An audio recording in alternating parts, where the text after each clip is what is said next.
Hi everyone, welcome back to my class. I am Majid Khan, back with a new video. In the previous video we have discussed about bimolecular nucleophilic substitution reactions mechanism, that is SN2 mechanism. Today we will discuss about second mechanism, that is SN1 mechanism.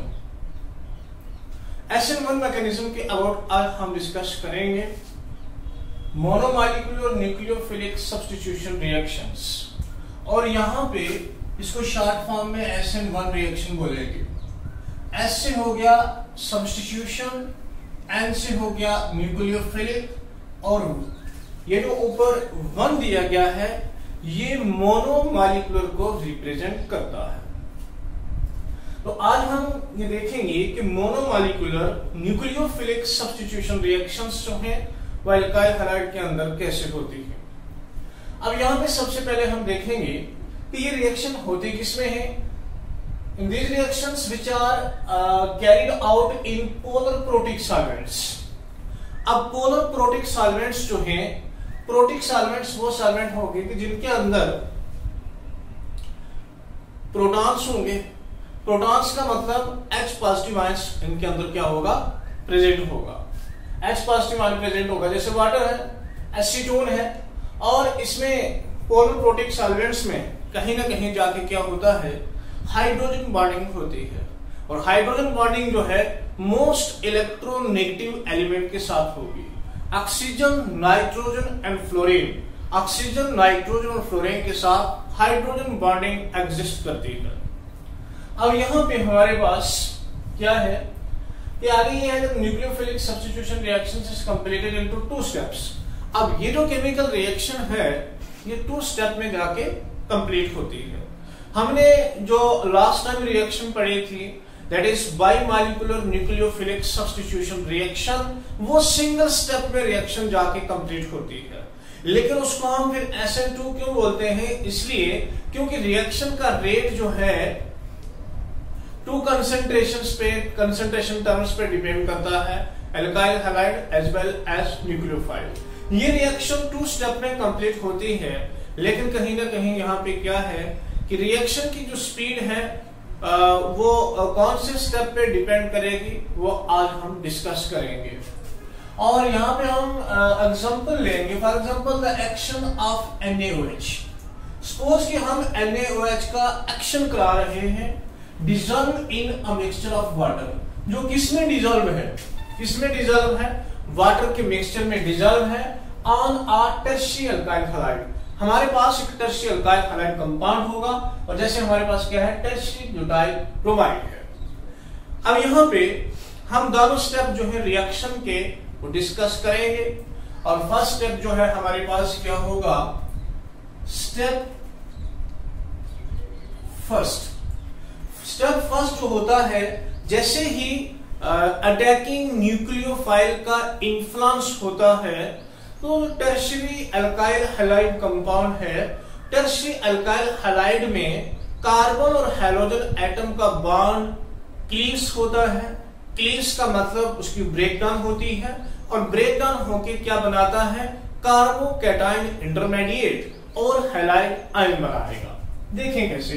तो मेरे ऊपर example दिया है कि action किसका कराएंगे, NaOH का, और NaOH किसमें डिजॉल्व है, वाटर के मिक्सचर में और एसीटोन में और टर्शियरी अल्काइल हैलाइड कंपाउंड में. जैसे हमारे पास टर्शियरी अल्काइल हैलाइड कंपाउंड कौन सा है, टर्शियरी ब्यूटाइल ब्रोमाइड है. तो हमारे पास ये जो NaOH है, NaOH जो है ये क्या प्रोवाइड करेगा, OH नेगेटिव आयन जो है प्रोवाइड करेगा. ये बेस है और ये act as a nucleophile act करेगा. तो स्टेप फर्स्ट में हमारे पास क्या होगा, CH3 single bond C, CH3 single bond CH3 single bond Br. तो ये हमारे पास एक टर्शियरी अल्काइल हैलाइड कंपाउंड है. सुटेबल कौन सा है, टर्शियरी ब्यूटाइल ब्रोमाइड है. क्या नाम है इसका, टर्शियरी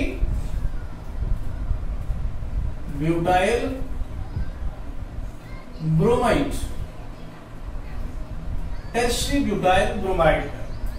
और जैसे ही क्या होता है, इन्फ्लुएंस होगा अटैकिंग न्यूक्लियोफाइल का, जैसे ही अटैकिंग न्यूक्लियोफाइल का इन्फ्लुएंस होगा तो यहां से कार्बन और ब्रोमो ग्रुप का बॉन्ड जो है वो ब्रेक होना स्टार्ट होगा, because bromo group is more electronegative as compare to carbon atom. और यहाँ पे रिवर्सिबल रिएक्शन होगी, slow step reaction, slow step reaction है।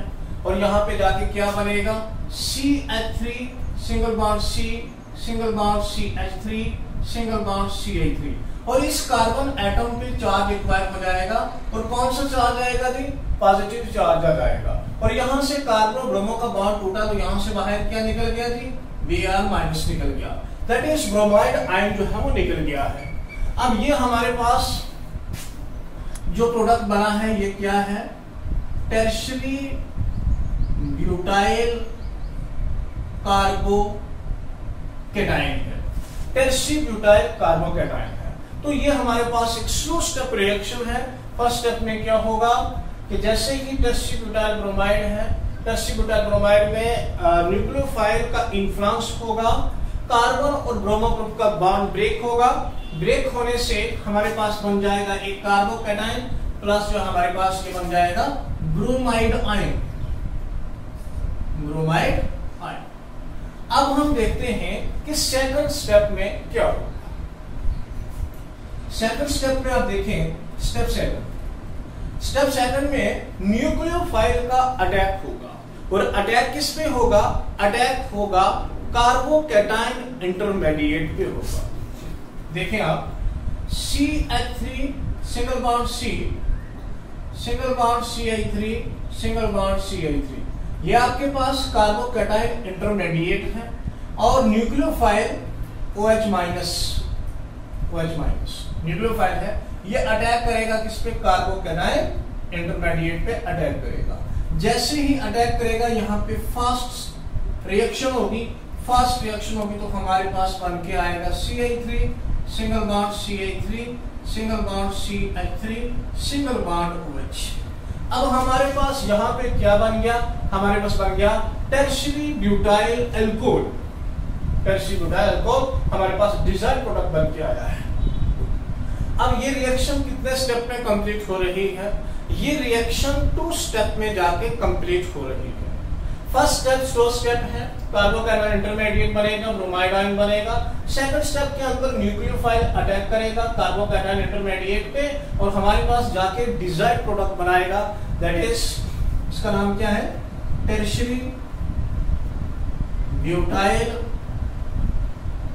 एल्कोहल है, टेरशरी ब्यूटाइल एल्कोहल है। अब रिएक्शन यहाँ पे 2 स्टेप में कंप्लीट हो रही है। रिएक्शन 2 स्टेप में कंप्लीट हो रही है, लेकिन रिएक्शन का जो रेट है, रिएक्शन की जो स्पीड है वो किस पे डिपेंड करेगी, वो स्लो स्टेप पे डिपेंड करेगी या फास्ट स्टेप पे डिपेंड करेगी। देखें आप ध्यान से याद रखें, हम ये कैलकुलेट नहीं कर सकते कि जितनी फास्ट रिएक्शन होगी, फास्ट रिएक्शन से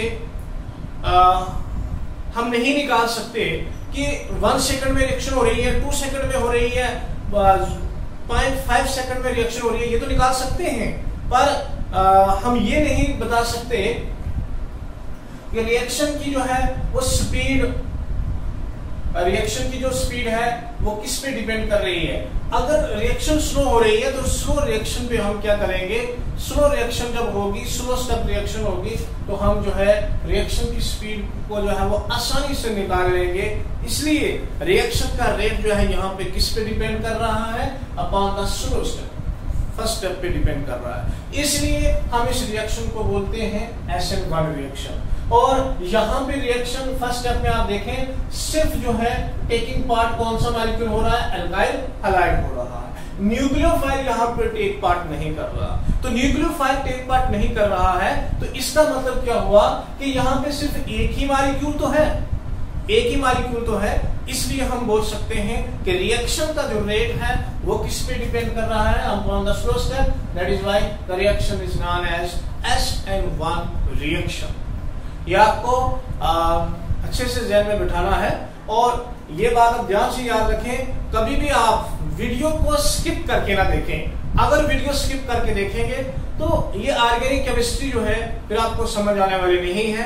इसमें कनेक्टिविटी होती है। अगर आपको कनेक्टिविटी अच्छे से समझ आ गई है तो आप रिएक्शन को रेगुलर देखें तो जरूर जो है आप इसको अच्छे तरीके से अंडरस्टैंड कर सकते हैं। तो अब हमारे पास है कंक्लूजन।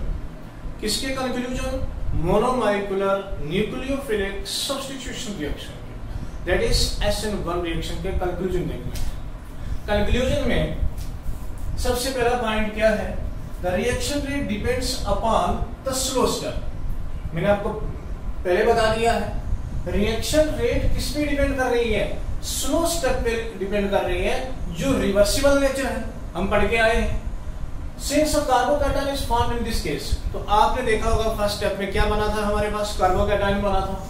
और ऑर्डर ऑफ रिएक्टिविटी जो है अल्काइल हैलाइड की, वो रिलेशन किसके साथ रखती है? Related to the stability of carbocation. तो आपको याद रखना है प्राइमरी कार्बोकैटायन लेस स्टेबल होता है, सेकेंडरी कार्बोकैटायन जो है ज्यादा स्टेबल है, और सबसे ज्यादा स्टेबल कौन सा कंपाउंड होता है? Tertiary carbocation. Tertiary butyl carbocation यहाँ पे जो है वो स्टेबल है। तो उसके अकॉर्डिंग हम बता सकते हैं कि इसकी रिएक्टिविटी जो है टर्शियरी अल्काइल हैलाइड ज्यादा स्टेबल होगा as compare to secondary and as compare to primary alkyl halide. Second step है since the carbocation form in the slow step. अब कार्बोकैटायन किस स्टेप में बना है? स्लो स्टेप में बना है। sp2 हाइब्रिडाइज्ड प्लानर है, तो ग्रुप उसके साथ जो अटैच होंगे उसके साथ उससे कोई स्टेरिक हिंड्रेंस नहीं होगा, क्योंकि जैसे हमने SN2 रिएक्शन में देखा तो वहां स्टेरिक हिंड्रेंस होता था, लेकिन यहाँ पे स्टेरिक हिंड्रेंस नहीं होगा। जब न्यूक्लियोफाइल अटैक करेगा, किस स्टेप में अटैक करेगा? फर्स्ट स्टेप में अटैक करेगा, तो यहाँ पे स्टेरिक हिंड्रेंस नहीं होगा, क्योंकि हमारे पास कार्बोकैटायन जो है वो स्लो स्टेप में बना है। उसके बाद अगर हम देखें न्यूक्लियोफाइल जो OH नेगेटिव बना था इस केस में, वो फास्ट स्टेप में इन्वॉल्व हो रहा है, और उसकी कंसंट्रेशन या रिएक्टिविटी जो है वो रिएक्शन रेट पे डिपेंड नहीं कर रही है। तो न्यूक्लियोफाइल अगर आप देखें अगर तो वो किस स्टेप पे डिपेंड कर रही है? फास्ट स्टेप पे डिपेंड कर रही है, तो रिएक्टिविटी जो है वो इन्फ्लुएंस नहीं करेगी रिएक्शन रेट पे। तो as only alkyl halide molecule is involve in slow step, तो स्लो स्टेप के अंदर सिर्फ अल्काइल हैलाइड मॉलिक्यूल ही क्या हो रहा है? इन्वॉल्व हो रहा है। तो रिएक्शन जो है वो कौन सी होगी? मोनोमॉलिक्यूलर न्यूक्लियोफिलिक सब्स्टिट्यूशन रिएक्शन, जिसको हम बोलते हैं SN1 रिएक्शन। तो हम लिख सकते हैं कि रिएक्शन रेट किसके बराबर है? Rx की। Rx का मतलब सिर्फ किस पे? Alkyl halide. तो ये पॉइंट जो है आपके ज़हन में होना चाहिए। तो ये पॉइंट्स जो हैं आप फर्स्ट स्टेप और सेकंड स्टेप को देखें तो उन्हीं के अबाउट ये पॉइंट दिए गए हैं।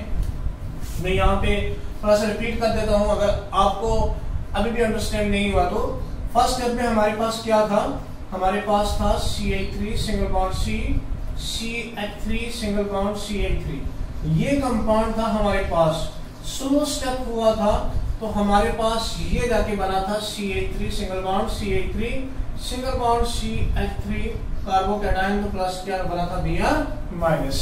तो यहाँ पे आपने देखा पहले फर्स्ट पॉइंट के अंदर रिएक्शन रेट जो है वो किस पे डिपेंड कर रही है? ये स्लो स्टेप पे, रिवर्सिबल नेचर है। और कार्बोकैटायन जो बनता है इस केस में वो किस पे ऑर्डर ऑफ रिएक्टिविटी जो है अल्काइल हैलाइड की, वो किसके साथ रिलेशन करती है? Stability of carbocations. तो स्टेबिलिटी जो है कार्बोकैटायंस की रिलेशन रखती है रिएक्टिविटी किसके साथ? अल्काइल हैलाइड के साथ। तो हम बोल सकते हैं टर्शियरी अल्काइल हैलाइड ज्यादा रिएक्टिव होगी as compare to secondary, as compare to primary. उसके बाद कार्बोकैटायन जो बनता है स्लो स्टेप के अंदर, ये जो कार्बोकैटायन है C+ है, ये क्या है? sp2 hybridised. इसमें हाइब्रिडाइजेशन कौन सी है? sp2 हाइब्रिडाइज्ड है। तो इसके साथ जो ग्रुप अटैच है, ये मतलब इधर CH3 ग्रुप अटैच है, इधर CH3 ग्रुप अटैच है, इधर CH3 ग्रुप अटैच है, तो इससे कोई स्टेरिक हिंड्रेंस नहीं होगा। जैसे ही न्यूक्लियोफाइल अटैक करेगा, किस पे अटैक करेगा? फर्स्ट स्टेप में। फर्स्ट स्टेप में हमारे पास क्या है? हमारे पास यही वाला है CH3C, CH3 प्लस OH-, यानी जैसे ही अटैक करेगा तो स्टेरिक हिंड्रेंस नहीं होगा। तो आपके पास जो है जाके क्या बन जाएगा? यहाँ पे डिजायर्ड प्रोडक्ट बनेगा। और कौन सा डिजायर्ड प्रोडक्ट बना है? एल्कोहल बना है।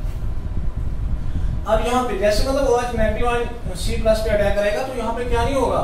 यहाँ पे कोई स्टेरिक हिंड्रेंस नहीं है। तो न्यूक्लियोफाइल OH नेगेटिव आयन है इस केस में। तो यहाँ पे फर्स्ट स्टेप में इन्वॉल्व हुआ है, तो कंसंट्रेशन की रिएक्टिविटी जो है वो रिएक्शन रेट पे अफेक्ट नहीं करेगी। तो यहाँ पे आप देखेंगे स्लो स्टेप में सिर्फ अल्काइल हैलाइड मॉलिक्यूल ही इन्वॉल्व हुआ है, तो रिएक्शन को हम बोलेंगे मोनोमॉलिक्यूलर सब्स्टिट्यूशन रिएक्शन, और you can say SN1 reaction. तो रिएक्शन रेट हम बोलते हैं किस पे डिपेंड है, Rx पे। तो आई होप कि आपको अब जो है SN1 रिएक्शन के अबाउट जो है समझ आ गई होगी। अगर किसी को कोई डाउट है तो वो कमेंट सेक्शन में लिख के मैं जरूर आपका रिप्लाई करूंगा।